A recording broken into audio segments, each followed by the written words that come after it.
How is it going, everyone? It's Johnny Beard here with another episode of the Streamers Stories podcast. My guest today is a really awesome friend. His name is Nathan. Nathan Gamer Plays. Here he is. How you doing, my friend? Hey everybody, doing fantastic, and overall just living the content creation dream. Ready to answer questions. I'm energetic as heck. I just had some chicken and ready to vibe, Oh man, as per usual. we both had chicken. We were just talking about that off camera. So that's yeah, great taste. Yeah, Obviously, let's be honest. The best meat in the world, in my opinion. So, absolutely, very delicious. sorry to all the vegans and vegetarians out there, but yeah. But Nathan, welcome to this podcast. It's been an honor to chat to you and get to know you over the last, well, I think a couple of years now. We've been interacting. I know we've been very patient in trying to get you on, and thank you for that. And I can't wait to get to talk to you and to learn more about you. Of course, I am very ready and I'm very excited to educate all the people watching. It's always something I'm passionate, so I'm ready to give you the experience and knowledge and everything that I've been through in content creation and games. So I'm just ready. Hope you all are ready. Let's go. So Nathan, I mean, I know who you are, obviously, but for those who don't know who you are, do you want to introduce yourself? Like, where you're from? What type of content do you do? Yeah, let us know about yourself. Absolutely. So, hello everybody. I am a variety RPG content creator. I am from Malta. I've been streaming for 4 years, and I play basically a lot of variety of RPGs like Kingdom Hearts, Final Fantasy. I played also some Tales games, and I'm a very chatty person. And I'm also working as an IT support technician, and I love to educate people about tech. And in fact, I use that knowledge to implement into the content creation that I do when it comes to troubleshooting stuff. Because, you know, as streamers and content creators, we always face tax. So to have this kind of knowledge has always come in handy. And pretty much just love to overall bring the humorous, comedic side of myself in the world of gaming to not only play games in a more fun and exciting way, but also provide entertainment into what I love doing, which is playing video games and chatting with people and just overall having fun doing what I love doing. Let's go. And as far as I'm aware, you are definitely our first person from Malta on the podcast as well. I'm almost 99% sure that's the case. You never know, because I don't know where everyone's from, but yeah, fantastic to have you, really, honestly. And I can't wait to talk to you about RPGs. I love RPGs, so but we'll get to that later on. Let's start from the beginning. Let's start from the beginning. Let's talk about young Nathan. Nathan as a kid, perhaps. You know, what's your first like memories? What's the first like glimpse of video gaming that comes to mind when you think about the medium, like in your life? So the first game that came to me when I was young, the first game that I actually played when I was young, and the memories I get all the time, is definitely Spider-Man from 2001. I remember back in the days when I had the Windows XP PC. I remember I just couldn't stop playing that game. The music was sensational. The legendary Stan Lee just narrating the levels. It was also a very simplified game back in the days that, regardless being like a very short game, it's the kind of game that always makes you addicted to just go back and replay it, you know, based on the level and also just the cool puzzles that there was and action. Besides that, I remember as well, I used to love the cereal boxes mini games that we used to collect. For example, like the Scooby-Doo ones that I used to collect in cereal boxes, or even like Treasure Planet, which was freaking incredible. And I never forget how incredible those mini games were, because those were extremely rare back in the days, and they were very expensive to even find. And in fact, you may be lucky that you would even find the code to literally run those games in emulators, because those games were so incredibly well structured. Like, you play a mini game, you go in a level, and you can go up to level 100, and the game just continues getting challenging and just maintaining the fun of it. And I just used to love those games when I was a child. I just loved playing those really phenomenal, crazy simple mini games on PC back in the days, even like the Zero Boxes, and pretty much that was the vibe. I never had like a PlayStation back in the days, unfortunately. I always wanted like the N64 or even like pretty much the PS2. but it took a while before we got that. So I just used to vibe on my Windows XP PC, and pretty much those were the games I used to play. That's fantastic. So yeah, interesting to hear that your first forays were in PC gaming. Windows XP was an amazing PC as well. Let's be honest here. So that was so yeah, it wasn't PlayStation, wasn't console. It was PC from the get go for you. Yeah, that's how it is. Because unfortunately, I used to be, I was one of the kids that, fortunately, my family was poor and they were not able to afford those kind of consoles back in the days. Because back in the days, they were still very expensive. Of course, nowadays they're way more expensive. And back in the days, I just had what I had, and the Windows XP was the only thing, and I just used to vibe like crazy on it. Just go out there, get like borrowing some CDs from my friend and just play games on Windows XP and just vibing. I remember I even had Bob the Builder actually as a mini game on my PC, and I just used to love playing those really fantastic mini games. They were not even full games. They were like 10-minute games and absolutely fantastic games. You mentioned emulation, like, and again, I remember having my Windows XP as well, and I used to somehow find my way to emulate Mega Drive Genesis games and stuff like that. Was emulation really a factor back then? Is it a factor since? I think emulation, in my opinion, I think it was limited because as of course, when I was young, I didn't know much about technology, not even catering. But I think considering how limited technology was, I don't think emulation was that popular, because back in the days, a lot of people used to pirate a lot of games in CDs, and you end up going to a store and you buy a secondhand actual like a disc where it wasn't actually the original, it was basically chipped version of consoles. And it was more common because the emulation again wasn't as popular, but I think people used to have a little bit of emulation. It just wasn't as popular as nowadays. Nowadays, a lot of people use it. 100%. Yeah, you're right. Of course, absolutely. So yeah, some fantastic. I mean, and again, I love that. Like, it brings me back to a time. Like, I do feel. I always feel like I'm a bit of an older person when I say this now, but I miss the days when we had like cereal boxes, free games and stuff like that, or you used to get to like a Domino's or a Pizza Hut, or you had the official PlayStation magazine for demos back in the 90s and stuff like that. You don't really get that type of content now physically, because everything is digital now, isn't it? It's a shame. I feel we're missing a trick now for the youngsters of today. I don't know. Yeah, I feel like an old person saying that, but I don't know what your thoughts are on that. You're right, because the problem that's happening, and a lot of people have been seeing it, is that a lot of companies, they're trying to switch as much as the digital media because it feels like it's being more, quote unquote, according to them, much more accessible and easier to give. But the fact is that nowadays, believe it or not, people, since that day until this day, there's a lot of people that are collectors like myself. They like physical media. They all have their both advantages and disadvantages of digital media, because, for example, digital media, you need to consider as well that if something happens to your account and you have your games linked, and let's say your account gets hijacked, you lose all your data on that account, even if it's being saved on cloud. Unlike physical media, if something happens to your account, you can have the physical game and you can always export that data to another console like nothing happened, as long as the physical media is not damaged. So they all have their advantages and disadvantages, and I feel like personally there should be both options to cater for all people. So if people can't afford to pay extra for physical media, then there would be the digital in place, and vice versa. Yeah, I couldn't have said it better. I completely agree with you. Okay, so going after those early days then, so did you stick with PC gaming? You mentioned the PlayStation, Nintendo 64. Did you go into console? What was the ratio, would you say, console versus PC moving forward from your earlier days? So as much as I really stuck with PC back in the days, I did actually get lucky eventually that my parents actually bought me the PS2 I was very young, and then a few years later they bought me a PS2. And the first game actually, which I really enjoyed, was actually Spider-Man 3, which I played on the 2.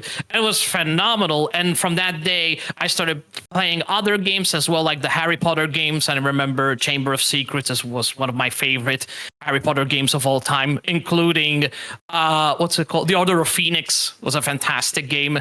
And since that day, that was when I started getting into console more, because like I said, I never had like PS1 or anything, and PS2 was the first actual console that I had, and I really enjoyed every moment of it, especially when I had my first ever game, which was actually Spider-Man 2, Spider-Man 3, that got me into more other games. So it was really awesome. That's amazing. So, like, before you played the Spider-Man games, were you like a big Marvel fan? Were you a big comic book guy? Was it comic? It was it the cartoons in the 90s, the early noughties? Like, what is it that got you into it? Do you think? I think it was mostly the cartoons, because when I was young, I had no idea about the comics. I knew nothing. I just ended up finding this man back. I was like, oh, he sounds nice. He sounds great. And I had no idea who Stan Lee was until eventually I grew older, and I just ended up knowing what a legend he is. And from that day, since I watched all those awesome Marvel cartoons that they had, I just really got into Marvel later on, when I started playing some video games and watching some like Marvel films, and pretty much nowadays also play the latest generation of Marvel games, like the new Spider-Man games that's been coming out. You beat me to it. I was going to ask what your thoughts are on the newer Spider-Man games, because I've heard they're really good. I've played them, believe it or not. It's on my list. Yeah, they're peak gaming for sure. If you're an action adventure fan and you love Marvel, like the Marvel games, and you love Spider-Man, I will tell you for a fact it's fantastic. Graphics, story, narration, absolutely amazing overall as games, especially the Spider-Man 2 one. Oh yeah, I do need to play them. I definitely do. Okay, so did you play much in terms of like games with friends, family, or were you like a solo gamer? What's your relationship? Oh, sorry, what was your relationship back then in terms of like multiplayer games or playing with others? So back in the days, unfortunately, I didn't have that much multiplayer games, because when my parents actually they were actually buying some more games later on. Most of the games I played happened to be single player games, until eventually one of my friends came to my house, and then he brought a multiplayer Crash Bandicoot on the PS2. I don't remember exactly what it was. Maybe it was a racing game, or probably just an action multiplayer Crash Bandicoot. And from there, that's actually when that was actually my first multiplayer game that I played. And from there, I remember they had something called Bakugans, which I really loved Bakugans on the 2, especially like the traditional Bakugans back in the days, where it was even available on the Wii version. And I just couldn't stop playing those games. They were phenomenal multiplayer games ever. I'm not familiar with those games, but can you explain them? What are those? So Bakugan, it was it was a very old anime where back in the days, for example, we had like Yu-Gi-Oh and Beyblades, and Bakugan basically was an anime where you have these circular magnetic balls, like monsters. You roll them into a gate card, which is a magnetic card, and then they transform into these beautiful creatures based on whatever attribute there are. For example, Pyrus is fire, Aqua's Ventus, attributes like that. And what I liked is having their own awesome card abilities and atmospheric graphical animations in the game, where you have these awesome battlefields. It was pretty much a game where your objective is eliminate the enemy from destroying the world. It was very simplified. It wasn't nothing complex. It was very straightforward. Okay, yeah, no, that sounds appropriate. That sounds really good. There's some, again, my knowledge on anime is so shocking. I apologize. Like, I know your Pokemon, you Digimon. I know a little bit, like, but yeah, no, that's awesome. That's awesome. Fair play. That's cool. So yeah, playing multiplayer was kind of finding its groove. Then a few years later with the Crash Bandicoot. So did that continue? Did you have you always got like a focus on single player games? I mean, I know you play a lot on stream. So what's your relationship been since then with multiplayer? With multiplayer, I have been a little bit skeptical, because to tell you the truth, it was a very tricky thing to find like really good, decent multiplayer games, because I remember back in the days a lot of people tried to get me into racing games, and I wasn't really too big on racing games, to tell you the truth, until much later. In fact, it took me till this time, to be fair, to be somewhat in love with racing games. And tell you the truth, the only exceptional game I actually liked as a racing game, because it's a little bit different than other racing games, is just Mario Kart. Mario Kart's like the only exception, because it's very different. You can play with up to so many people. The music is sensational. I love the music so much, and it's just fantastic. Yeah, It really is. Can't knock Mario Kart. You can't knock it. Looking forward to the new ones coming out on the Switch too, so soon as well. That looks really interesting. So, in fact, when this episode comes out, I think the Switch 2 will be released. So, that'll be interesting to see. So, so Nathan, can you tell me about like a time when? What was the first game, do you think, that came out that was like, that's like a life-changing, life-altering, life-defining video game for you? Like, top S-tier GOAT game. What was the first one, do you think, that came to mind? That's a very tricky one, because I played a lot of games and not really quite remember, but I think from a PS2, I think probably Jack and Dexter might have been that game I really liked, because I remember, unfortunately, I'd never played the previous Jack and Dexters, like the first Jack and Dexter. I only had one particular Jack and Dexter, which was called The Lost Frontier.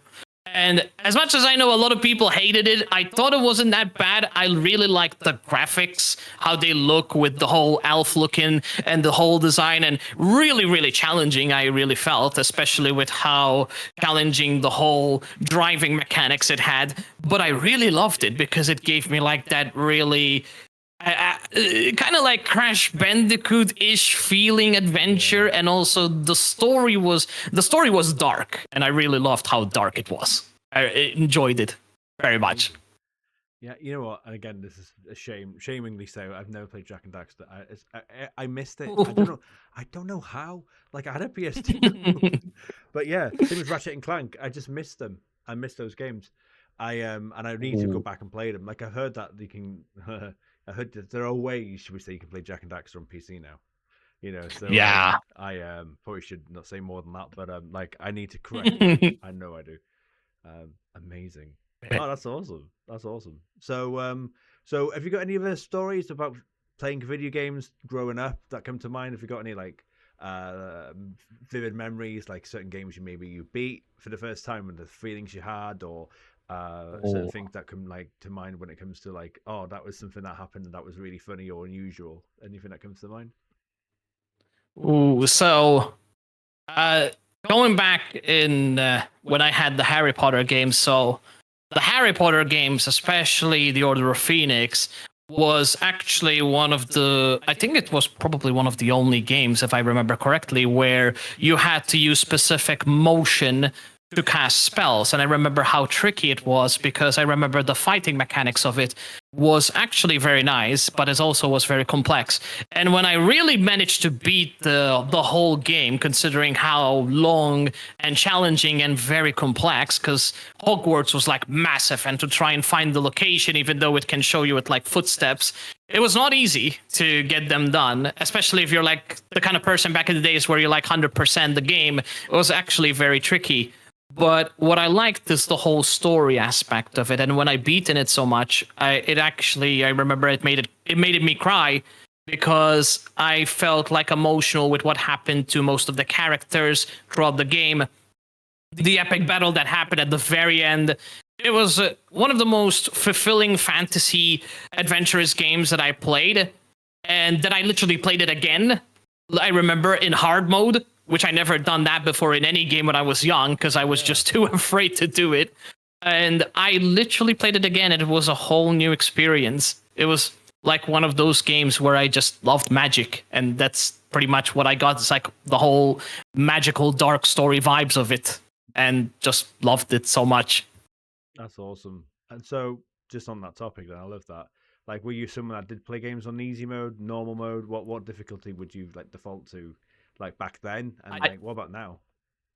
So I always play normal, even till this day. I play normal because, to tell you the truth, I know the newer generation of RPG games, and I know some of them have like Souls-like mechanics. So I know if I'm gonna play a Souls-like, no chance I'm gonna play it in hard mode, because I know how accurate So I always play it safe and say, hey, I don't want it too easy or too hard. Just play it normal. Although, if I really, really love a game, like for example, Kingdom Hearts, I played that literally 3 times. I literally tried that once in critical mode and did like the most difficult run ever, like level 1 critical mode, and I got my butt destroyed so bad in it. But it was such a fun experience because it trains you to have patience and strategy, because man, it's so hard to beat games like that. I don't know how people do it, but it's really it was basically was a community decision. They kind of in a nicest way forced me to do it, and as much as I said, oh crap, this is gonna go very badly, at the same time it's like it did go badly, but I actually enjoyed it. So it was like a pretty much a two-hit way. Yeah, definitely. It's funny you mentioned that because, like, again, I'm in that similar mode, Nathan, where like if I play games offline for myself, like, which is not often, unfortunately nowadays, but when I do, I would probably go in normal mode, maybe go in hard mode sometimes. But if I'm playing games in front of a community, in front of Twitch or whatever, I sometimes lean toward easy mode, mostly on the basis that I don't want to have like a rage quit moment. I get really concerned. I always apprehensively click normal mode when I play games on streams. Yeah. I'm like, because this might be easy, this might be okay, but what if it's not? And I'm gonna go Yeah, I'm like I rather play it safe. Yeah. Than go in hard mode, because you just don't know what's gonna happen. You just don't, and I'm like, I don't want to be that guy, I don't want to. Doing it on offline is fine. Oh yeah, this is annoying, girl. Okay, but you've not got people watching you. You got people judging you. So, true. Yeah, that's very true. Oh, funny. Okay, so random question: what is the worst game you have ever played? I think, even though it was funny because this actually happened to be a game that I was sponsored by Square Enix, believe it or not. And to tell you the truth, I was enjoying it until some things actually came in, and I was like, I kind of didn't find it really enjoyable because it was just way exaggeratedly complicated. And unfortunately, the game that I really struggled to really enjoy, I wouldn't say for in my own opinion, as my experience, it was not the best game as I could think of. Of course, it's really an acceptable taste for anyone who likes a challenge, but I think the worst game that I played was actually Romancing Saga. Because really, wow, I wasn't expecting that. Okay, yeah. Because my own opinion, like, I loved the story, I loved the action. The thing is, I found the navigation to be way too complex. Like, there was some sort of like a mini map where it shows you stuff, but there was when I started accepting so many quests, and I would say, oh, I will just go back and track those quests and do them, it just got, there was so many areas to go through, just like in majority of the Final Fantasy games, that I just got so lost. And even like monsters, like you go out there, you fight monsters, and then all of a sudden you get this really incredibly powerful boss that you had no idea how powerful he is, because he literally just one-shots you. And also, if I remember correctly, Romancing Saga didn't have any leveling system, so you just gain XP, you level up, it will just give you a random stat. And the thing about that is I preferred RPGs which gives you a bit more control, so that you can build the characters the way you want. Unfortunately, it limited that, and it kind of like trying to make you think outside the box what strategy you should properly go with that specific stats. And that's what really kind of like pushed me away. Even though I really enjoyed the music and story, but yeah, I don't know, the action and navigation was just way too complicated for me. And unfortunately, as much as it hurt me that I had to explain it on a video about it, but I was nice about it because I know other people like it. So it's like, it's not my cup of tea, but at the same time, I still recommend it because I wanted to give it a fair share of ups and downs based on my own opinion. I think that's really very respectful of you to say that, because again, some people might be like, not saying you personally, but someone who has that opportunity. You've had the opportunity. You've mentioned a few times that you've had sponsors from Square Enix, which is amazing, fantastic. Some people feel like they can't almost be negative, but again, you weren't being negative. You were being constructive. You were being fair. But people kind of feel like, oh, I've been given this gift from a sponsor, from a game, from a company. Da, da, da. I got to be positive. Yeah. I can't say anything bad about it. And others might be like, oh, why is Nathan getting this opportunity, and be almost jealous about it. But again, I think that's very fair for you to say that. Respect, for you for saying that as well. That's not easy.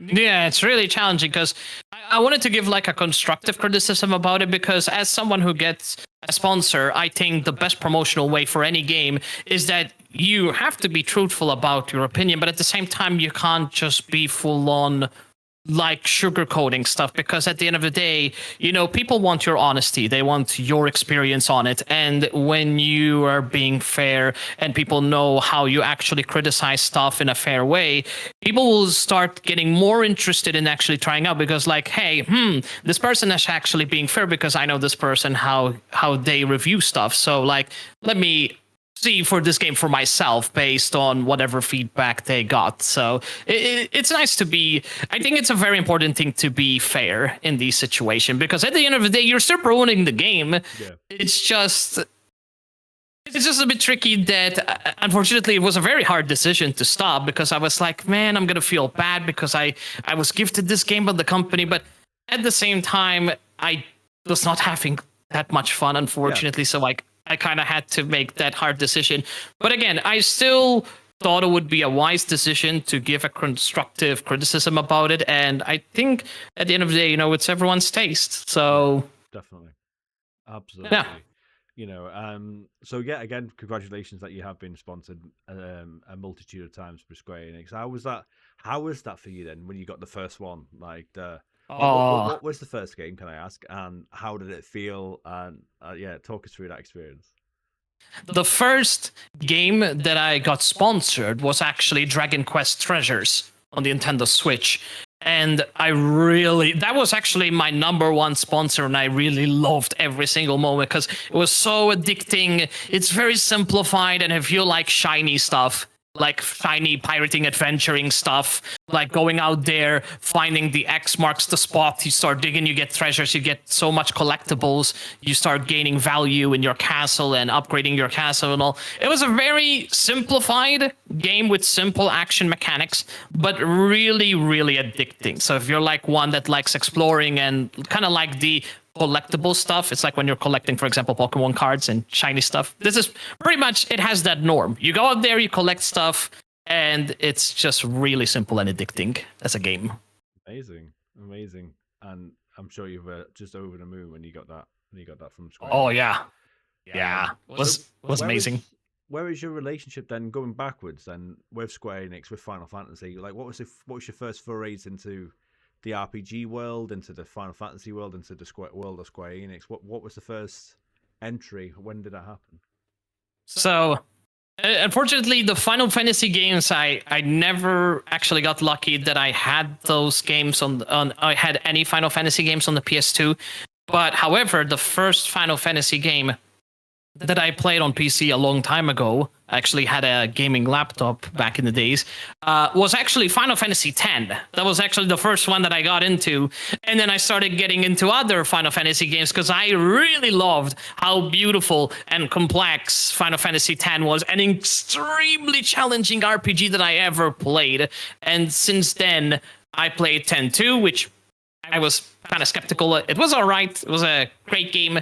And then I started playing other Final Fantasy games like Final Fantasy VII, and then kind of like trying to play other Final Fantasy games later on in the future. Amazing. Kingdom Hearts? Do you like the Kingdom Hearts games as well? Mm-hmm. Yeah, I love them. When did you first play your first Kingdom Hearts game? Was it before Final Fantasy? After? When did that come in? Oh, that was before. I remember that was the only game that I played actually on the PS2. I remember my cousin, actually, she just had a really low bundle of games and she had no idea what these games are. And the first thing that I saw, I was like, "Oh, a boy with a key. What is this? This looks cute. Let's just give it a try." And that ginormous Heartless out of nowhere just coming out. I literally got scared, and I remember I just dropped the controller and just ran away and just never played it back in the days when I was young. And then it took me years to get back into it. And I'm like, man, I can't believe I was such like such a scaredy cat to play that game because it was a masterpiece. Then again, I was surprised how challenging the Kingdom Hearts games were. I'm like, how the heck do children actually beat these games? Because they're very difficult. 100%. Extremely difficult. I've never beat one.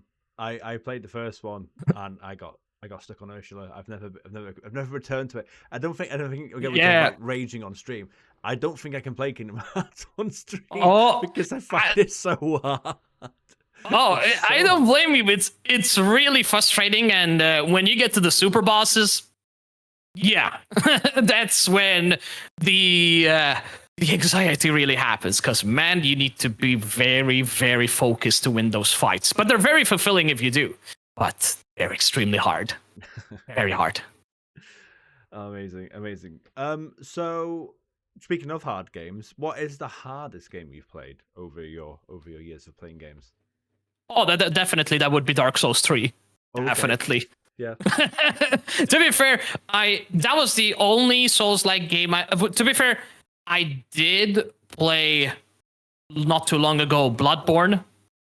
But Bloodborne, first of all, I will say that Bloodborne is absolutely a masterpiece for what it used to be back in those days, because I really loved the spooky horror creation that it has. It was much more different, and Dark Souls was way harder. The bosses they had so much more tricks and strategies to build your character and go into areas and collect stuff. Dark Souls 3 was really a pain to get, especially the final boss, when he starts changing so many forms from freaking wielding a long sword to becoming a mage, and then you have to change the whole thing because, mages are ranged characters, so you have to be careful that he's going to do so much damage from far away. Then he becomes a giant tank, and he starts shifting with so much speed. It's really crazy as a Souls-like game, and in fact, because of that game, since I was very lucky enough to beat in it, I actually really wanted to try other Souls-like games like Sekiro, which I heard it's extremely challenging, and of course Elden Ring. Yeah, it's a set of games I just don't know if I can play. I played the first Dark Souls. I played a bit of Bloodborne. I struggled with both of them big time. And I just, especially Bloodborne, like Elden Ring and Bloodborne, they look so like, oh, I really want to get into those worlds and explore, but like, the gameplay is just so. It's really challenging. Yeah, I just like, oh man. So I might watch people play it. I watch some streamers play it and then go, this world's fascinating. This is incredible. And then go, oh, if only I could play it. If only I had the patience for it. I don't have the patience. Fair enough, yeah. Oh. So, something that does take a lot of patience is achievement hunting and getting platinums and stuff like that. Is that something that you do? Do you platinum hunt? Do you get achievements and trophies? To be honest, I don't think I ever platinum hunt. Maybe the only game that I might have platinum hunt, because it was a very easy game, probably was the game Bakugan on the PS2, because it was a very, very simple game. But other than that, I never ever platinum. Definitely not Kingdom Hearts, because Kingdom Hearts is really such a pain to platinum. But I always wanted to platinum, but I just didn't have that patience to do it. In fact, I really admired the fact that people can just play games like if it's nothing and get platinums like that, like so easy. And the best thing is, like, they do it for so long, and I'm like, people have this patience. Like, I can't do it. I tried with Kingdom Hearts. It's like, no chance. That ain't happening. But oh well, like, as much as I wanted, it was just too much for me. But maybe I did actually get a platinum when I was young. I honestly wish I could just go back at my cartridge and actually see if I do have a platinum trophy on my old PS2 somewhere stored here in the house. Because I still have the console, believe it or not, and it still works. But I don't know if it's still going to work now because it's really old. Yeah. But no, who knows? That's really funny, because one thing that I've been really wanting to do, I've never done this before, and I've always wanted to, and I might do it one day, is some people like go on like eBay or whatever and get like a load of like old memory cards, like on the PS1, PS2 and stuff like that, and they'll just check what's on them. And I've always thought that would be a really cool, fun retro stream idea. just to see what's on these random memory cards and see if we can play. If we get, I think I saw a YouTube channel do it where they try to beat the game where they left it off and stuff like that. That is a very fun idea. That's a very cool idea. Yeah, I just think going back in old memory cards, it would be a really fun niche idea to do. I've always thought that'd be really fun. I might explore it one day for sure. Okay, so if you were Nathan, if you were stuck on a remote island, and I'm afraid you're stuck on that island for the rest of your life, I'm very sorry. Oh, great! And and on that remote island, you can only bring with you 3 games. Now, these games can be played online. You can play. You can get DLC. You can play multiplayer, but that's it. Those 3 games are the only ones you have free. What would those 3 games be and why? I think it would be Xenoblade, Kingdom Hearts 3 specifically, and Mario Kart. And the reason I think Mario Kart is definitely one of my favorite multiplayer games, and I just love that game so much with the music and graphics. Kingdom Hearts, because it has a very emotionally driven story that no matter how many times you hear the music, especially the introduction and the whole complexity, and it's just so much fun to just build the way you want to build your characters and just attempt some really cool fights, no matter how complex they are. And the Xenoblade is just peak gaming. Like Xenoblade, when it comes to like complexity, story, the incredible level of character growth, there's also like so much plot twists in Xenoblade. It's almost like Xenoblade is like the parent of Kingdom Hearts, because they're both very complex franchises. Although this is just Xenoblade 1 and it's already incredibly more complex. And I love complex stories because they make you think so much. And I'm a person who loves thinking so much during our like RPGs. So the kind of game that makes you just go there, find monsters, farm XP, building your characters. You can also customize them, which I really like. Is the kind of game that I would play for hours because I just love everything about it, especially the music. It is harmony, that music in that game. In fact, till this day, I still can't believe how this game is a console game. In fact, people still question it till this day. How the heck is Xenoblade considered to be a console game, considering how incredible level of production went in this game? It feels like a PC game. And it's not saying that other Nintendo Switch games are not good, but considering the insane level of graphics that it had, considering how much limited the Switch 1 can handle with those kind of graphics, it just felt like you're playing it on PC. It's just mind-blowing. So, like, definitely those games, I would just stay with me for the rest of my life. Thanks for sharing that. Interesting you mentioned about Kingdom Hearts 3, though. Like, it's the game that I actually get criticized or critically challenged the most, should we say? Not that it's heard it's a bad game, but most people say the second one's the best one. So, you prefer the third? Fair enough. Yeah, I preferred the third because even though the third felt more easier than Kingdom Hearts 2, it had the DLC, which was 3 times, if not 10 times, much more difficult than the Kingdom Hearts 2. Then again, I liked Kingdom Hearts 2 with the even more in-depth worlds that they had, including animation.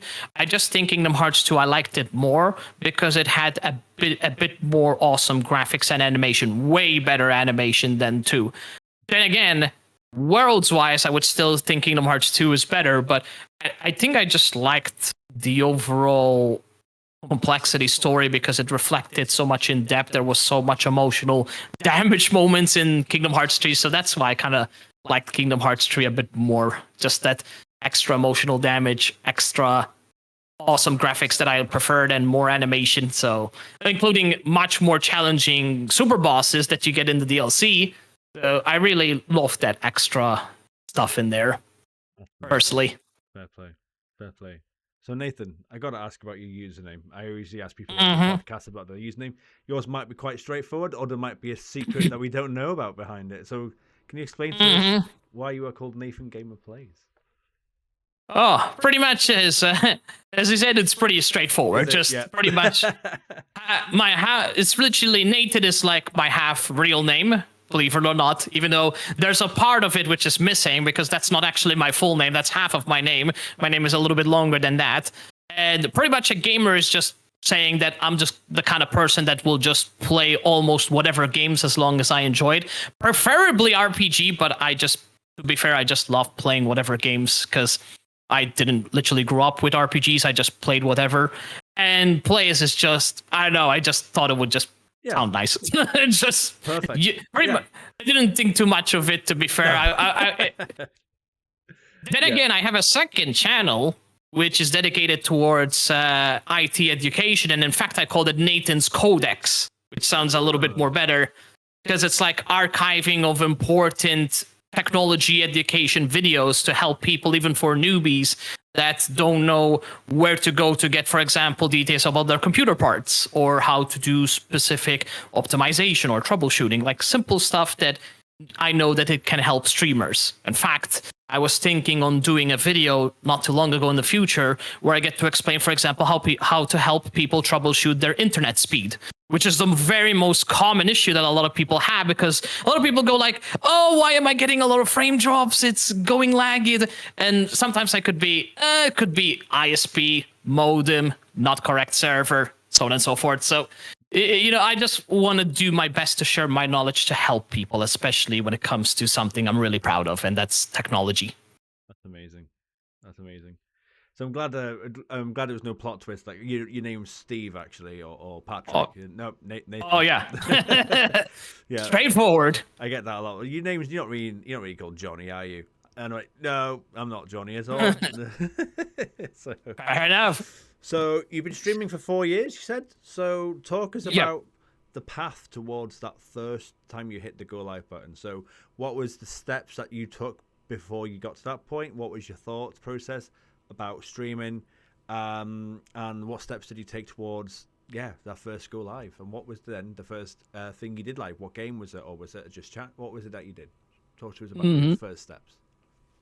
So it was very, very tricky and complex when I actually got to first live streaming, because when the first time I actually visited Twitch a long time ago, I just had no idea what I would find per se, because I had no idea what live streaming actually was until I started actually meeting some people. And I remember the first ever game that I really connected back in the days was actually Dead by Daylight.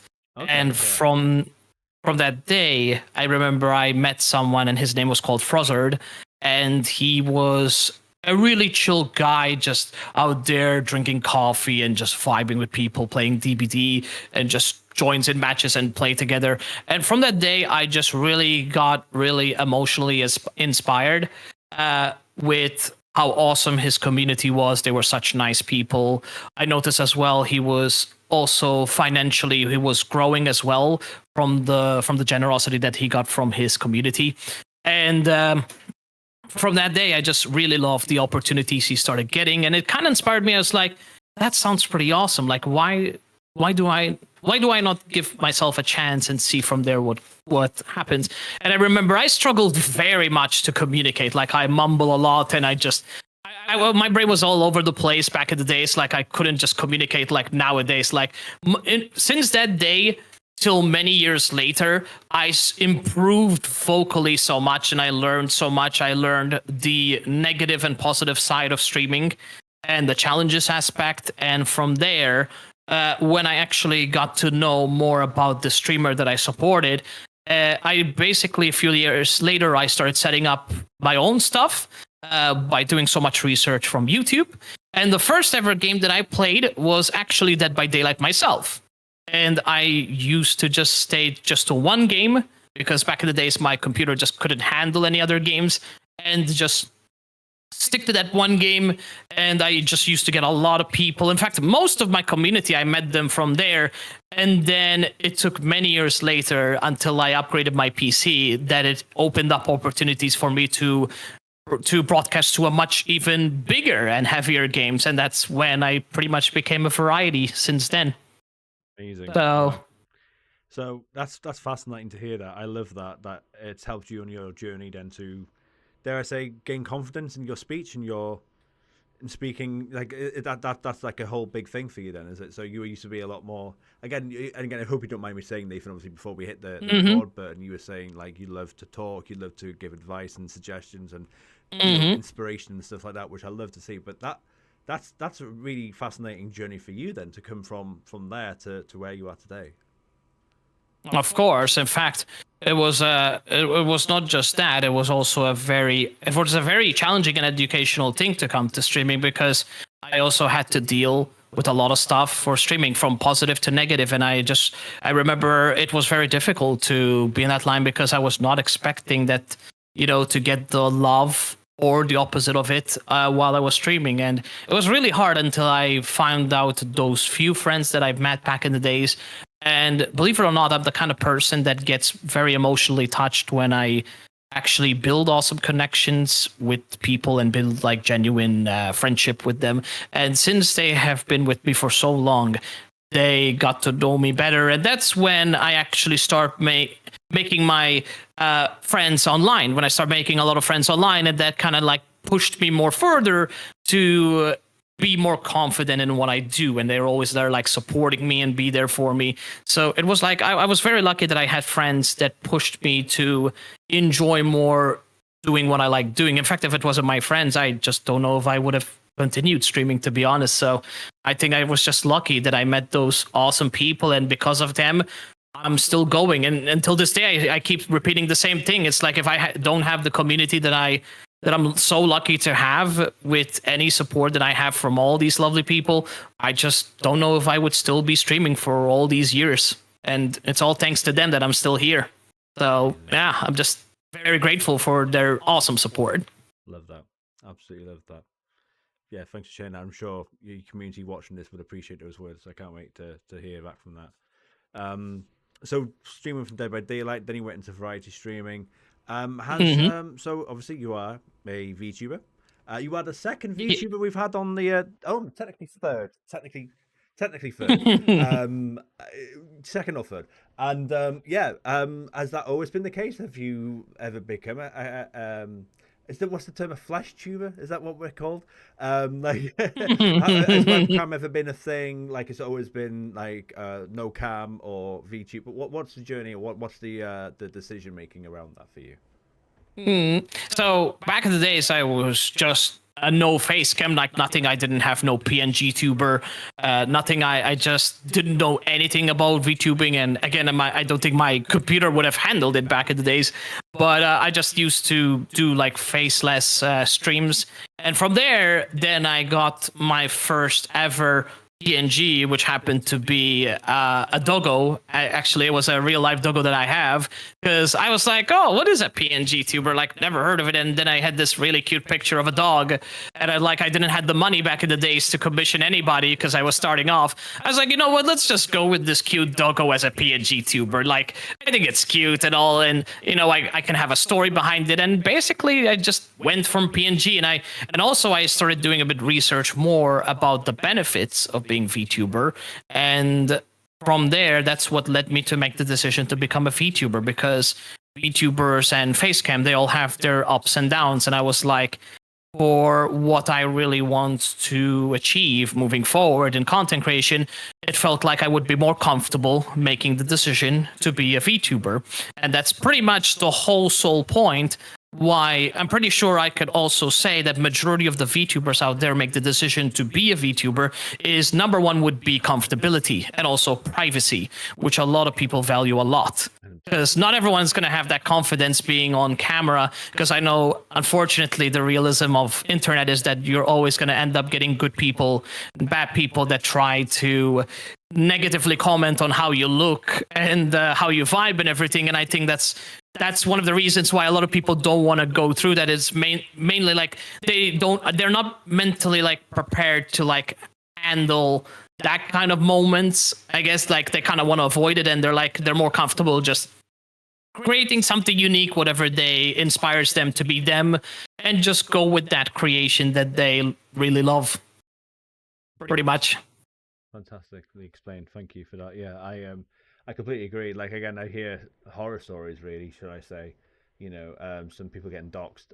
It's sad. Like I know, there's a lot of jobs out there that people have that they can't. They want to have that hobby of video gaming and streaming, but then their jobs won't allow it. So then that's a nice happy Mm-hmm. medium is by having that VTuber or PNG tuber persona. And they get doxxed, and it's so sad. And then again, they hear other horror stories about people having the courage to show what their face looks like. They go, okay, I will. They do a face reveal type of thing, and then people just lay in on them and then criticize their looks, and it's horrible. And there's a Yeah. lot of bullying out there, and I do feel so sorry for certain people that have to put up with that. Mm-hmm. It's a real cruel world at times when it comes to how people look, and like you said, the privacy and the security that you have around that's so important. Mm-hmm. Yeah. Yeah. Exactly. 100%. So excellent stuff. So let's talk about streaming then. So 4 years of streaming, Mm-hmm. started off the other day, like gone into variety, do a lot of RPG streams, which is wonderful to see. You've had some fantastic sponsorships. So tell us about some other streaming Mm-hmm. memories that you've had over the last 4 years. What are some of those moments that come to mind over the last 4 years that you're like, that is something I'll never forget?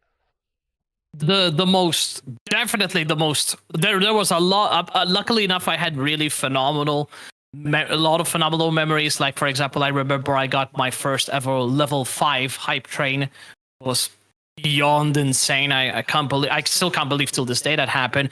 But besides that, I think the most awesome thing, that was the most rewarding thing on stream, is that when I was playing, I remember I was playing Guardians of the Galaxy game, and luckily enough, I don't know how the heck I was picked and like who recommended or something, or how he found, but I was actually rated by the voice actor of Star-Lord, which is actually John McClaren himself. That legend, I'm like, till this day, I'm still like, that legend is like, he probably knows, because I remember I just couldn't stop shaking and just so happy. It's like, I always wanted to get rated by a voice actor from a video game. And the fact that I didn't know this legend actually streams, Yeah. I'm like, I was so happy. I'm like, I just couldn't thank him enough. And till this day, I just try to always support him as much possible, because he is such an awesome, nice guy. Like, big respect to him. He's such an awesome, wonderful soul. That's incredible. I get chills when I hear about stuff like that, because yeah, it's one thing I love about streaming as well, is that there's that opportunity that, like, it's so nice to see voice actors, actual actors, people that work in the gaming spheres or even movie spheres or whatever, or wrestlers. I'm a big wrestling fan, so I've seen wrestlers streaming and stuff like that, and then they choose to raid people in the communities, and it's like that's so special. You can't Yeah. Oh yeah, it's wonderful. I love hearing stuff like that. That's good. You just can't forget it. It's like the most rewarding thing, because like to have that awesome like feel that people are noticing you. And keep in mind that also these people, they have so many people out there that they know about. So the fact that, for example, if you get rated by someone, like to give you an example, like Jacksepticeye, when he's a huge content creator and he has so many people that watch him, and all of a sudden he just picks you out of those millions of people out there doing creation, I think to me that says a lot, because like people would do anything to get that opportunity, and the fact that you got it, I think that says a lot. Like, you should always cherish those moments, especially when these very huge, inspiring, and impactful creators out there. And honestly, like, that is something that I don't think anyone should ever forget, in my opinion. Completely agree. 100% agreed. And again, when you mention people like Jacksepticeye or people that are like the top 0.001%, should we say, those really big streamers, like, they don't have to raid. In fact, a lot of them don't. A lot of them choose, because the amount of times I always feel like this is a forgotten point. I think with, dare I say, us smaller streamers, although I hate that term. But comparatively with the likes of Jacksepticeye, we all are. Like, when those type of people, like, they often have that awkward, like, do I raid, do I not raid, because they don't know if they can trust their community with someone who is dare I say, of a smaller scale to them. And they often don't. Yeah. They go, you know what, I'm not going to do it, because they might have been bitten once or twice in the past. And again, I've seen it. I've seen people massive raid into someone else, and they're like, oh, cheers, type of thing. And in fact, I've done it. I'm sure you've probably done it. We've raided people that are like, Oh yeah. I make a mental note of never raiding them again, because there is a certain gratitude to it, isn't there? There's a certain appreciation for it. So Absolutely. yeah, Yeah. it's Definitely awesome. yeah. So if they do it, man, oh yeah, for sure, for sure. A dream come true. That's for sure. So, got a random question for you, Nathan. So we often ask the streamer, and I'll be asking you offline, to ask a future streamer a question. They don't know who they're asking the question to, and I'll be asking you at the end when we go press record stop button to ask a random question. I got a really random question, and I apologize in advance for this one, but I'm ready. streamer on the podcast has asked yourself this question, not knowing it was you. Here we go. If you're prepared, it is: what is the spiciest food you have ever had, and did it burn your ass? I'm sorry, that was their question, not mine. Oh, don't worry. I have the perfect answer for that. Which, Here we go.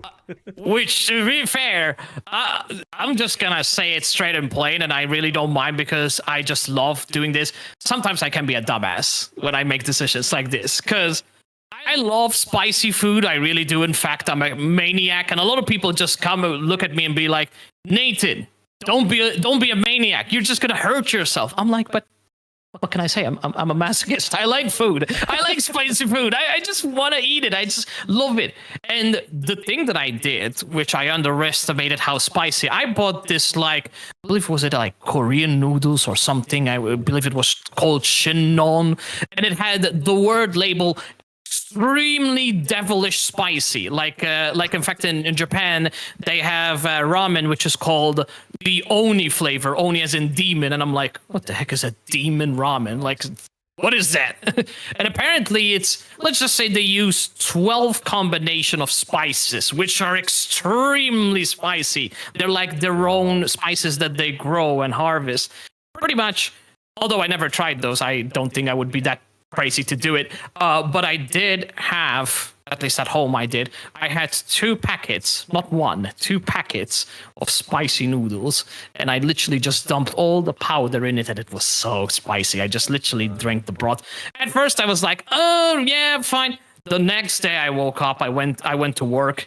I literally felt such crazy stuff going through my stomach, and at that point I was like, man, and trust me, you don't want to know the experience how it was there. Like it was nasty, but like in all my years, I never had that, and I'm like, I literally spent so long in the bathroom because of that spice, and I'm like, I swear to God, I will never do that again because that was crazy. Like 2 packets of spice.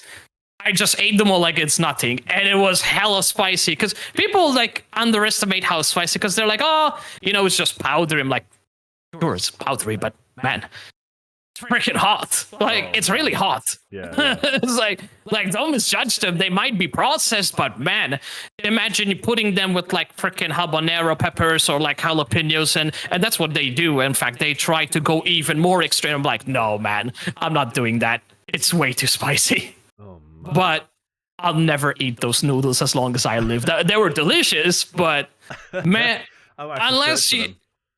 Unless you really want your ass to feel like it's being cooked alive in a barbecue, you don't want to actually try those noodles. Trust me, it's like roasted ass. That's what you're still feeling. There we go. It's like fire inside. Oh, yeah, man. I can never do that again. I can somewhat relate to what you're saying. I don't mind sharing my stories. I don't think I've mentioned this on streamer stories. Obviously, I've mentioned it on my Twitch a few times. In fact, it's quite common on my Twitch to have stuff like this. So I don't know if you've tried I tried the buldak noodles, the spicy Korean noodles. I tried those. They're not that bad. So I want to try your noodles that you just mentioned there. I'm interested and intrigued. But the worst thing I've had, and I've got it here with me. Have you ever had or you've heard of the bomb sauce? Oh yes, of course I heard. We actually had that at work, believe it or not. It's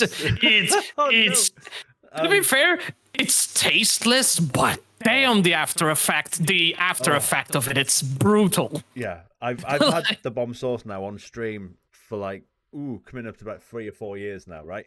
My worst experience with it, however, was I did some charity stuff, And I put in, like, if we X amount of money, what I'll do is I'll put in some the bomb sauce into a can of Monster. Oh And no. I did. I put, I think, 2 drops in or 3 drops in. I can't remember. Swirled it, had it. It tasted like ass, and not in a good way. And I was like, all right, guys, see you later. Off, bye now. Went off stream. And I went. Sorry for too much information. Went for a bath. And about 30 minutes later, my stomach just went into Exploded. pieces. Yeah, I somehow dragged myself out of the bath. Water went everywhere onto my bathroom floor. I was in the fetal position. It was just the worst agony I've ever been in. And I, to this day, I've had people go, "Oh, have the bomb sauce with this." No, never doing it again. Like, No. I'll do it with like bread or whatever, but not liquids. Not putting the bomb sauce with liquids. Yeah, Again. not even with breads, because breads is still as horrible as ever. In fact, I heard a lot of people saying that not even with milk you can just get rid of that bomb sauce. That's how horrible. I remember some people had to eat sugar. They literally had to eat donuts and drink some sort of like lemon zest to get rid of it. It was they needed something acidic to remove it because it was so bad that not even milk, not even the fat of the milk can cure it. You needed something acidic to remove it. Yeah, it's crazy. I tend to have milk, and it makes a small bit of difference. It's not a lot. yeah, not a lot. Yeah, I think it's more not of a gonna work. placebo effect to me, to be honest. I don't think it actually works. Oh, the bomb is crazy. I swear, like, although I will say this for a fact, I know a lot of people have been doing the one chip challenge, but not tonight. Nah. I will never do that one chip. That's literally fucking what's it called? Ghost. What's it? A Ghost Carolina Reaper? Yeah, something like that. Or Ghost Pepper. That is. You don't want to know the Scoville units of that pepper. Like once you even smell it. In fact, you can't even touch it with just without gloves. Like that's how dangerous that Carolina Reaper is. And people like, oh, just do it. It won't hurt. Like, nah, guys, nah. It's too dangerous. Like. I still haven't tried this yet. Have you heard about the toe of Satan? I've not that tried looks it nice. Yet. It's a lollipop. It's a lollipop with 9 million Scoville. Oh hell no! Yeah, I know. The toe of Satan. That looks devil.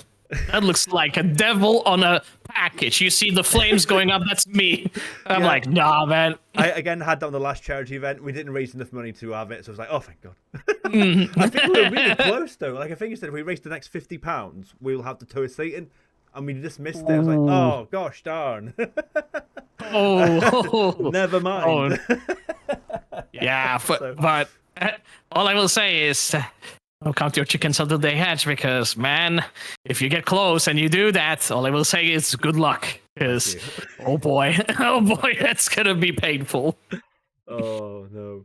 Nathan, I've got one final question for you, my friend, and then it's unfortunately a wrap. But that question is, and again, as someone that has said a few times that you'd love to give advice, love to give support to people, what general advice could you give to anyone thinking of picking up streaming? What have you learned over your 4 years of experience, and what would you like to say?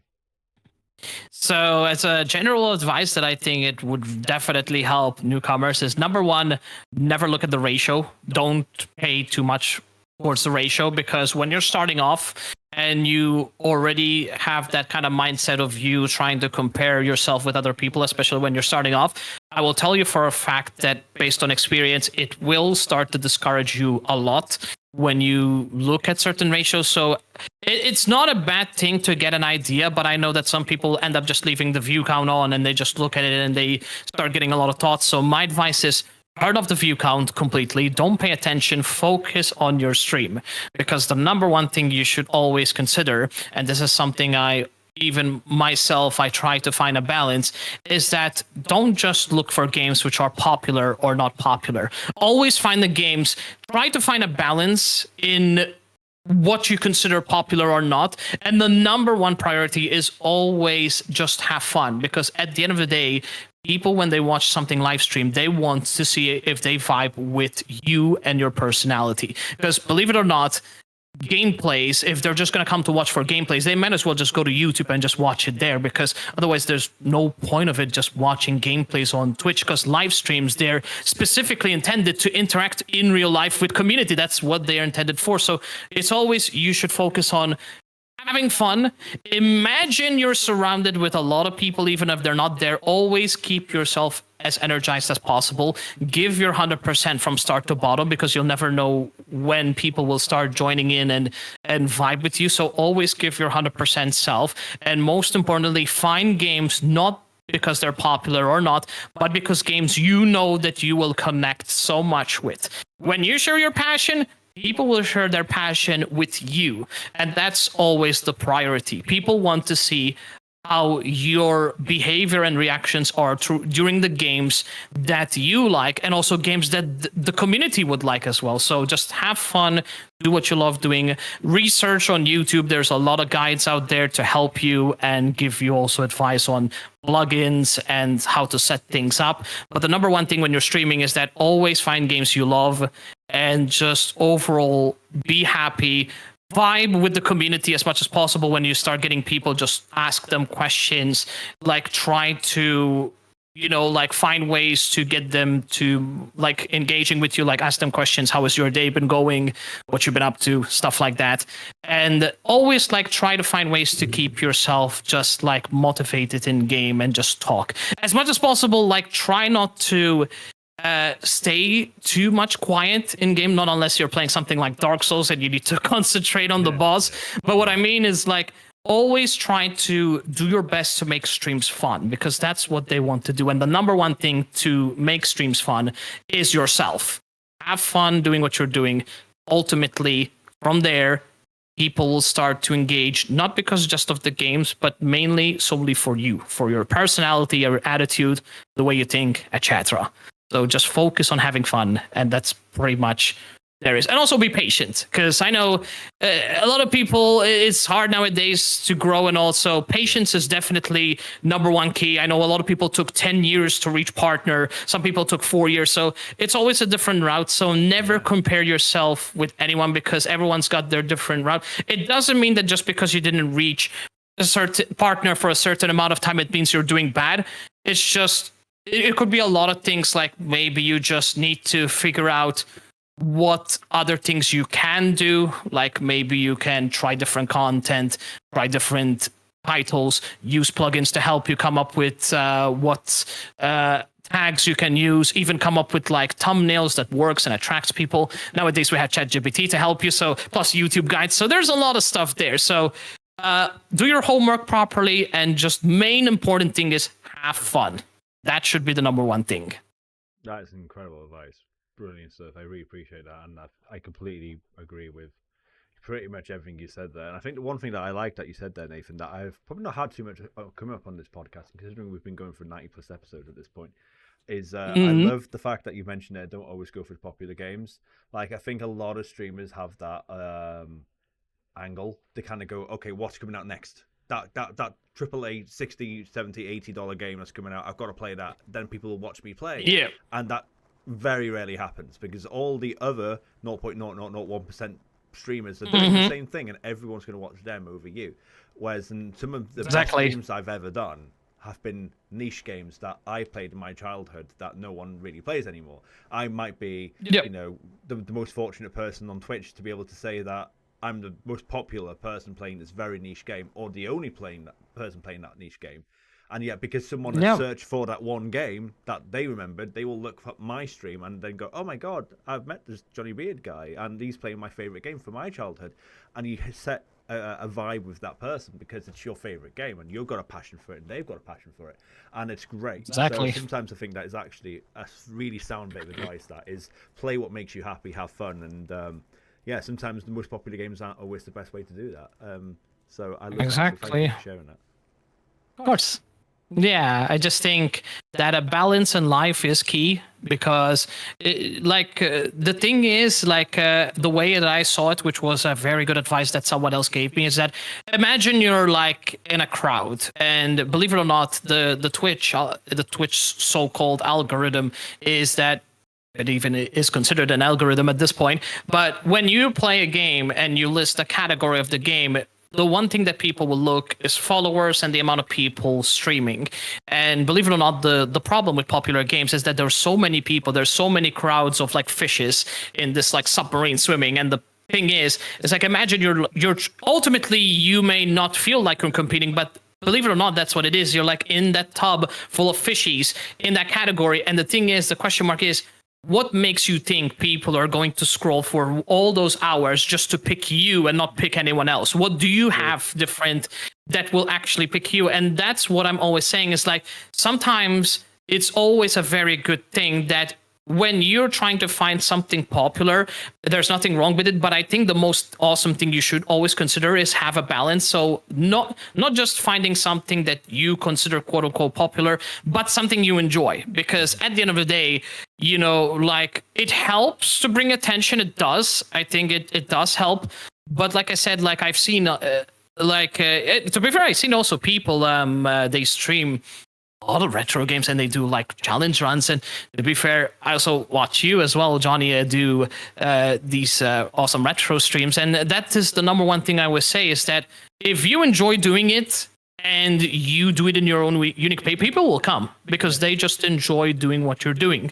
And that should always be the thing. Just love what you're doing and ultimately you keep going. Because at the end of the day, you're just going to get, you know, like very bored or just very demotivated and you will end up stopping anyway. So what's the point of going with the best game out there only to later just end up getting depressed or just not happy with it anymore and just stop playing it? That is why you should focus on the fun aspect of the game and not just the popularity of it. Definitely. Excellent. Nathan, thank you so much. I really appreciate your hour's time. It's been more than an hour. One more time, would you like to plug yourself? Tell us where we can find you on your socials, and yeah, let us know what we can do. All right. So I basically I live stream over on YouTube and Twitch. I also started posting content on Instagram because apparently Instagram was actually also, which I had no idea it really loves hashtags, and it's a really good website to promote short form content. And also TikTok, where I also post my short form content there. So yeah, I'm pretty much also on Blue Sky, but I don't use Blue Sky as much. So pretty much you can find me on a lot of socials. So above me here, there's your link tree. So it's to your, I don't know, left, but doesn't matter. Up here, guys, check out his link tree. Check out Nathan Gamers, and thank you for your time. We've had a wonderful chat. I really appreciate your time, my friend, and thanks for popping on. Yeah, thank you so much. This was absolutely awesome. Let's go. Really awesome. And thank you for watching / listening, and I'll see you on the next one. Take care. Bye-bye.